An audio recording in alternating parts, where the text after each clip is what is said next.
Bonjour, je suis Denis de Silverback et aujourd'hui je vais vous parler... qu'est-ce que tu fous? Mais tu vois pas qu'ils en ont marre les gars des vidéos ateliers? Ils sont là dans les commentaires, ils chouinent en mode on veut des tests de tir. On va aller la tester sur le terrain la réplique directement. Ok, bah moi je reste là, hein. Bye bye. Non, toi tu viens aussi toi. Ouais, moi aussi. Bon, bah du coup la vidéo tu veux la tourner comment? Je sais pas, c'est quoi les 3 points forts de la réplique là, du VKS? Le côté badass, méga silencieux, russophile, truc chouette. Ouais. Le silence, hein. Ouais. Ça je pense que c'est une partie évidente. Hein. Et puis après bah, tu verras la précision quoi, en forme de tir. Bah vas-y on fait ça. Allez c'est parti.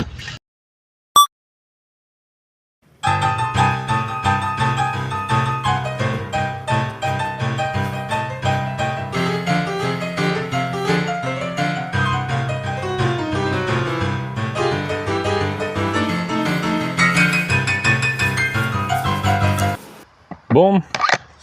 Bah le côté badass on est bien là non? Ouais, on va parler silence maintenant. On va parler silence. On va parler silence.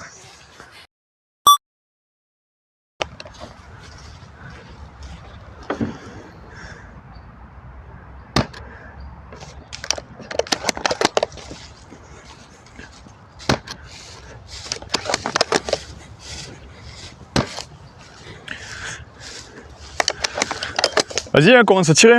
Ah mais j'ai déjà tiré là. Ah ça tirait là? Ah oui là ça tire là. Ah oui on n'entend rien quoi. Test le tir à 20 mètres.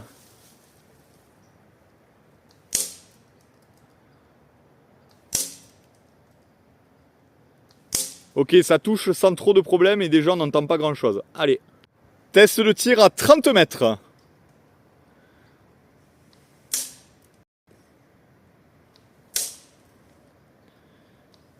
Putain, on l'entend juste siffler la bille quoi. Test le tir à 40 mètres.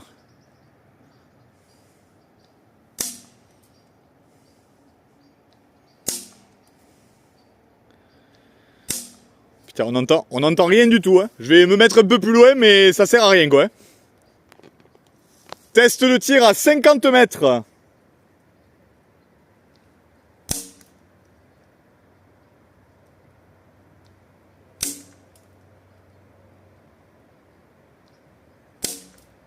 Alors ça donnait quoi là-bas? Putain on entend que dalle. Mais déjà 20 mètres on n'entend rien. Montre-moi sur le... J'avoue à 20 mètres. Hein. On va entendre que le claquement.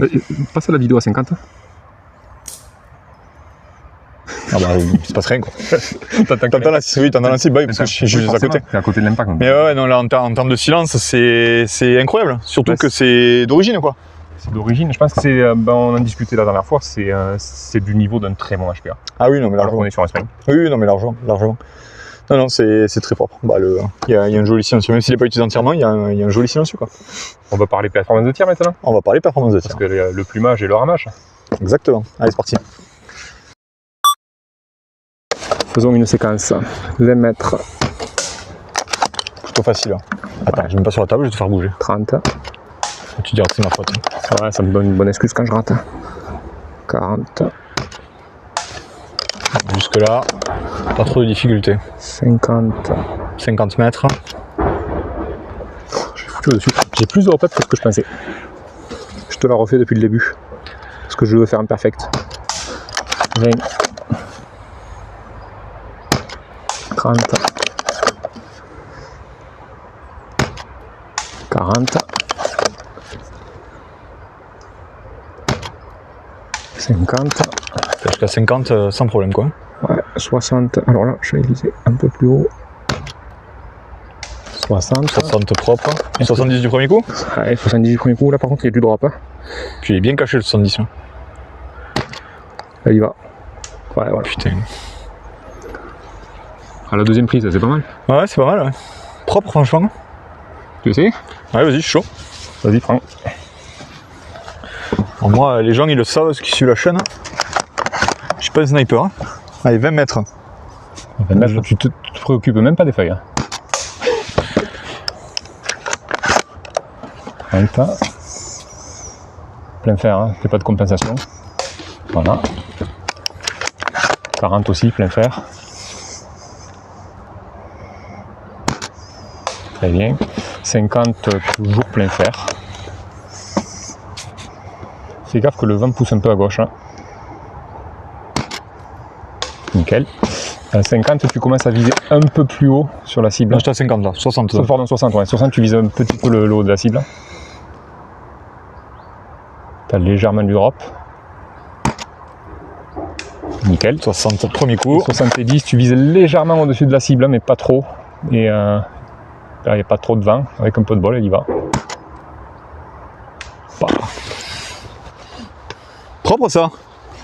Bah, ça fait 2 séries jusqu'à 70 d'affilée, dans 2 mains différentes. Validé? Ouais, c'est propre. Je suis pas snipe, mais j'avoue que moi, bon, je te l'ai dit la dernière fois, là en ce moment, je réfléchis à m'acheter un TAC parce que je participe au CPRT là, donc bientôt. Donc je me suis inscrit en catégorie sniper alors que j'ai pas encore de sniper. Et c'est ça qui m'a donné envie. C'est la dernière fois qu'on est venu tester, là, j'avais mis une paire de shorts et moi je kiffe. C'est trop bien. Honnêtement, c'est cool. Puis en fait, le côté, ce qui est jouissif, c'est le côté, ça marche quoi. J'aime bien mettre les mains dans les répliques, mais j'aime bien mettre les mains dans les répliques AEG moi. Donc que ça marche sortie de boîte, c'est agréable. Très simple. Il n'y a pas beaucoup de pièces. Hein. Et à la fois très compliqué pour que ça tire droit. Bah parce que surtout tu as une recherche de perf qui est genre hyper exigeante. En termes de oui, c'est ça, tu vas pas beaucoup tirer, donc en fait si ton but c'est pas d'avoir besoin d'en mettre 4 pour toucher. La stabilité. Mais là, enfin, je veux dire, on vient de le faire 2 fois d'affilée. Je pense que on remonte toutes les cibles jusqu'à 70 mètres facilement. Le TDC, le fait qu'il ait un nub qui soit très haut, bah du coup il est très bien guidé. Ouais. Alors que quand tu as un nub qui est plus court, comme sur un TAC, il va avoir un petit peu plus de mouvement. Du coup, ça va participer au truc. Après, c'est la mécanique du SRS. Les SRS sont éprouvés. La réplique a plus de 10 ans. Donc, voilà. Oui, et puis c'est une réplique qui n'a plus rien à prouver, le SRS de base. Donc, le canon, en plus, c'est vrai, là, on est sur un 350. Je veux dire, c'est pas. Et elle a un Joule 7, on l'a pas précisé encore. Elle a un Joule 7, elle est dans la configuration exactement d'origine. Bon, tu voudras qu'on le passe au chronie sur la vidéo? Non, je m'en fous. On le passera. Bon, de toute façon, on pourrait mentir au chronie, donc on s'en fiche. Oui, mais bon, 0,48 BLS, hein, ressort d'origine, hein, un Joule 7. Au pas réglé. Enfin voilà, t'as vraiment la config d'origine, ça qui est incroyable. C'est pas genre on a trifouillé quelque chose, c'est la réplique, c'est comme tu l'achètes, c'est comme ça que tu la reçois. Alors, pour la petite histoire, hein, j'ai joué avec pour le Sniperland Golf. Là, je l'avais bidouillé, j'avais mis un canon de SRS 22 pouces, donc un 578. Et tu m'as dit non, pour la vidéo, remets-moi-le d'origine. Donc j'ai remis le canon d'origine, un 350, le joint d'origine. Et voilà. Oui, le but c'est que les gens voient ce qu'ils achètent, pas ce qu'ils peuvent faire d'une réplique. Parce que moi c'est ça que je montre en général, c'est ce qu'on peut faire d'une réplique. Là c'est ce qu'ils achètent. Après l'avantage d'avoir un canon plus grand, c'est que tu gagnes un petit peu plus en patate, un ressort plus faible. J'étais sur la même puissance au golf, je suis passé à 74 au chronie. Mais par contre j'avais un ressort qui est un petit peu plus doux. Oui, ce qui est pas désagréable. Mais là le rechangement il est quand même très agréable. Oui, on a déjà quelques-uns des exemplaires qui tournent et il y a des gens qui jouent à presque 3 joules. Et à presque 3 joules, ça fait. Je vais l'enlever parce que je mets des billes partout. Alors oui, quand on enlève ça, il y a 5 billes. À ce sujet, on aura des followers longs qui permettront de vider jusqu'à la dernière bille. Ça évite. Alors, bon là je suis bien vide. Petit doigt. Ah non, c'est smooth quoi. Donc, bon là 70 mètres on les prend facile. On prend jusqu'à combien tu crois? Parce qu'on peut s'amuser un peu là. 80 sûr. 90 dur, sans très compliqué. On teste 80 et on avise après petit à petit et on monte voir jusqu'à ce qu'on peut faire. Allez, bah déjà il faut trouver une ligne de tir. Ouais, mais ça on va trouver sur le terrain de la SAT. Je vais choper la cible IPSC. Allez, on met ça en place. Du coup combien? 81. Ouais. Bah, au-delà, de toute façon, impossible sur le terrain là d'arriver à trouver une zone de vue avec de la hauteur. 90 derrière, mais on n'a pas la hauteur. Ah, t'as pas la hauteur là. Parce qu'après, forcément, on est obligé d'avoir une belle cloche. Hein. Bon, 1,7 joules, 81 mètres, je pense qu'on va se faire une jolie cible déjà. Et je vais aller me mettre à côté. Si tu veux, tu peux te mettre à côté. Et comme ça, je vais retoucher le hop-up aussi. J'ai rajouté du hop-up, du coup, on va avoir une belle trajectoire montante. L'idée, c'est d'arriver à avoir la portée, mais sans aller taper. Parce qu'en fait, on a des branches à mi-parcours. Donc, il faut passer sous les branches à mi-parcours, remonter, aller sur la cible. C'est ça. Ben, je vais me mettre à côté, comme ça, je filme la cible, ça sera plus parlant et ça permettra de voir à quelle distance on est. Ce qui est déjà une distance qui n'est clairement pas jouable.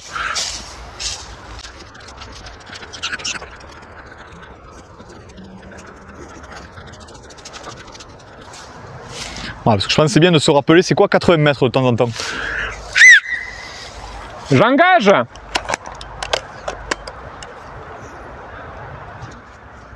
Courez légèrement sur la droite, à l'angle.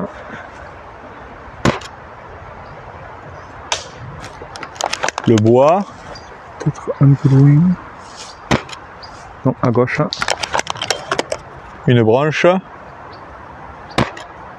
Il va. Ouah, c'était pas loin.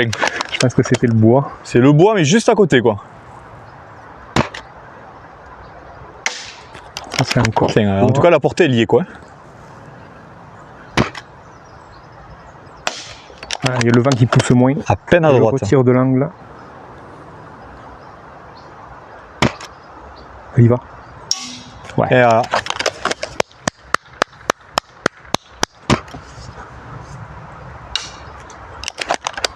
Je pense que c'était le bon, mais je pense que j'ai touché.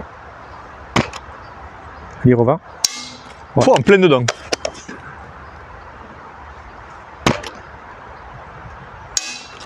Deux fois le filet. Bon alors, t'en penses quoi? J'en pense que j'ai la dalle. Moi, je pense qu'on aille bouffer, on en parlera plus tard, quoi. C'est pas con. Allez. Bon, du coup, je pense que sur les 3 points énoncés, on n'est pas trop mal. Badass. C'est badass. Silence. C'est silencieux. Précision. C'est précis. Mange. Ouais, on mange. Bon, on se retrouve après une séance de tir à McDo. Ouais, bien mangé et bien tiré. Du coup, pourquoi le VKS? Parce que c'est quand même, on est sur un projet atypique, c'est quand même... Très atypique, très exotique. Chez Silverback, il y a toujours eu du russophile. La première réplique de Silverback, c'était un PP19. C'est vrai qu'on l'oublie, celle-là. On a toujours voulu faire un snipe russe, parce que c'est le patron qui est très russophile, c'est moi qui suis très sniper. Du coup, c'était... Snipe russe. Voilà.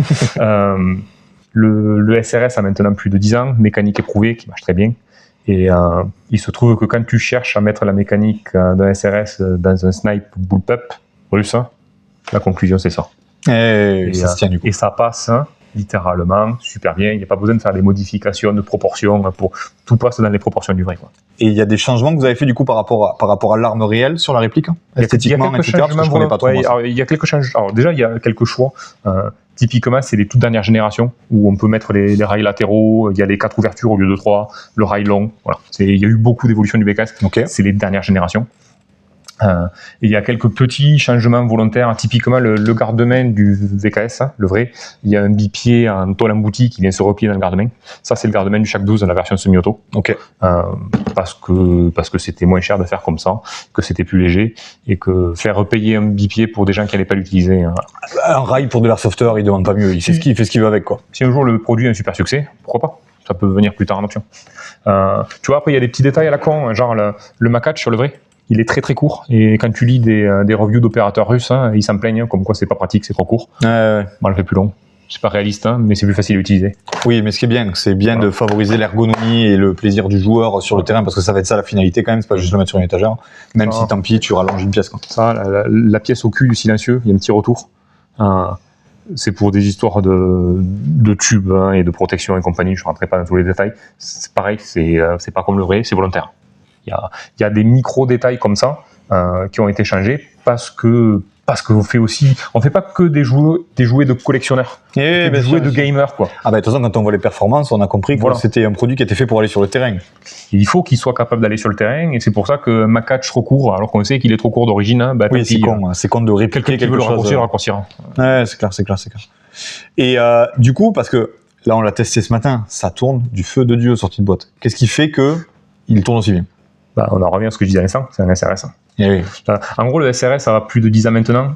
Il a beaucoup évolué sur les 5 premières années. Et au bout de 5-6 ans, il était vraiment très stable, très efficace. Ce qui fait que quand derrière, tu arrives et tu dis, je vais mettre la mécanique d'un SRS dans autre chose. Si ce autre chose, il est monté rigide comme un SRS, ça tirera comme un SRS. Si vous avez déjà un SRS, attendez-vous au performance d'un SRS. La vraie différence, ce sera au niveau du bruit. Parce que même un SRS très bien monté, le volume du silencieux fait que fait que le mécanisme est fermé. Pareil aussi, alors on a vu avec cette histoire d'ailleurs le cache-poussière, on peut le laisser en position 100% fermée si on veut pas qu'il s'ouvre. Ça fait que le bruit est très contenu à l'arrière, très étouffé à l'avant avec le gros air brake.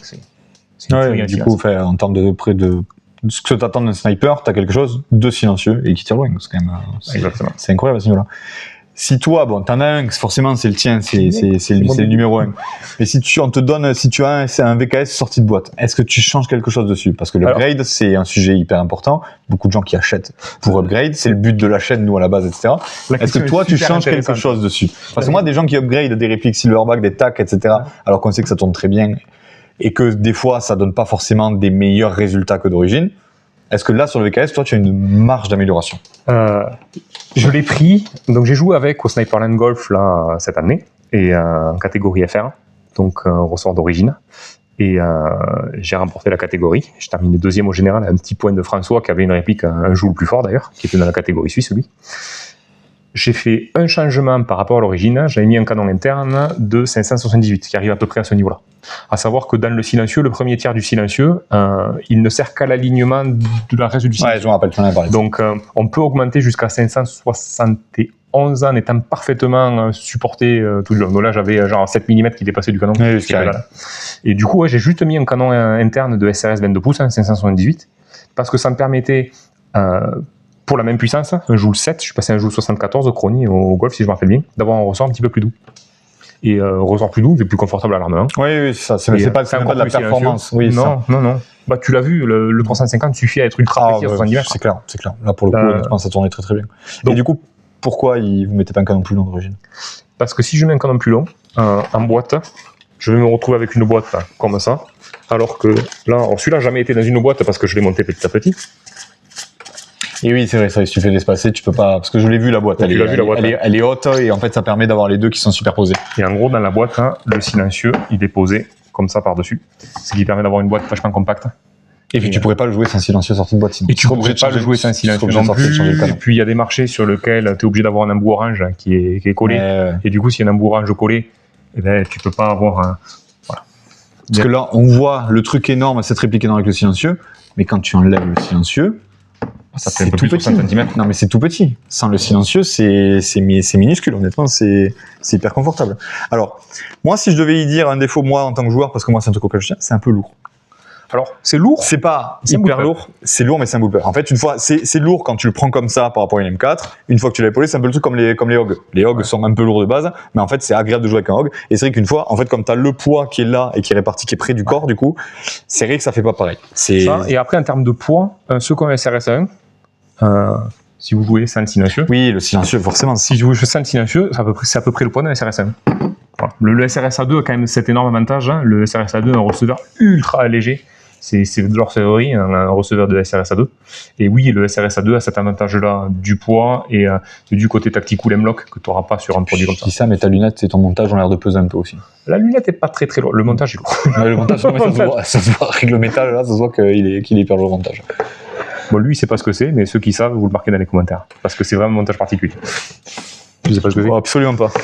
Aucune idée. S'il y a des snipers qui regardent la vidéo, ils savent que c'est. Et du coup, dernier point, est-ce que tu as des trucs à nous teaser? Oui, tu le montres. Ah oui, c'est vrai, parce qu'on l'a vu, on n'en a pas parlé encore. On l'a vu dans la vidéo, pour ceux qui l'auraient pu le remarquer, parce que quand on avait les deux, c'est vrai que... Ceux qui ont regardé le manuel, qui est déjà en ligne depuis pas mal de temps, et les vues explosées, on l'a déjà annoncé techniquement, le VKS va arriver aussi en version HPA. Voilà. Ouais, le rechargement, il est dingue. Moi, ça me donne envie, tu vois. Ça, c'est... Moi, avoir un snipe, c'est vrai que ce rechargement aussi court là et aussi smooth, ça c'est intéressant. Alors que ça va servir à rien en termes de silence pour le coup. En termes de silence, c'est même, en fait, techniquement, la configuration où il est là, il y a le volume maximal.